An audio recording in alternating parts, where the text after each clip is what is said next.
Guys Shambhala movie చూసా అండి. నిన్నే చూడాలి, బట్ కాకపోతే నిన్న ఛాంపియన్ మూవీకి వెళ్ళి కుదరలేదన్నమాట. సో అందుకోసమే ఈరోజు వెళ్ళండి. నేను రివ్యూ చూశాను, సినిమా బాగుందనే రిపోర్ట్స్ వచ్చాయి. సో అందుకోసం వెళ్ళాను ఈరోజు.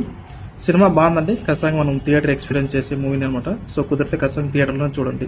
ఏంటంటే మనకు అంటే కొన్ని సినిమాలు మాత్రమే విజువల్కి తగ్గట్టు మ్యూజిక్ యాడ్ అయ్యి మనకి భయం తెప్పిస్తాయి అనమాట. సో కొన్ని సినిమాలు ఏంటంటే మ్యూజిక్ వల్లే భయపెట్టి చూస్తారు అనమాట. విజువల్గా మనకి అంత అనిపించదు. బట్ కాకపోతే ఈ సినిమాలో అలా ఏముండదండి. విజువల్గాను మ్యూజికల్గాను రెండు కనెక్ట్ అవుతాం కాబట్టి బాగా భయపడతాం కూడా. సో విరూపాక్ష తర్వాత నన్ను అంత భయపెట్టిన సినిమా అయితే ఇదే అండి. సో ఖచ్చితంగా మంచి అంటే సెకండ్ షోకి ఫస్ట్ షోకి పోతే కానీ ఈవినింగ్ టైంలో ఖచ్చితంగా మీరు కూడా భయపడడానికి ఛాన్స్ అయితే ఉంటుంది. అండ్ నేను ఆది సినిమా థియేటర్లో చూసిన మొదటి సినిమా కూడా ఇదే అండి. ప్రేమ్ గాలి అప్పట్లో చూడలేదు, మంచి సినిమా మిస్ అయ్యాను. బట్ ఆ తర్వాత అంత మంచి సినిమాలు అయితే రాలేదు కదా ఆది కెరియర్లో. సో ఇదే అనమాట థియేటర్లో చూసిన మొదటి సినిమా ఆది కెరియర్లో అయితే.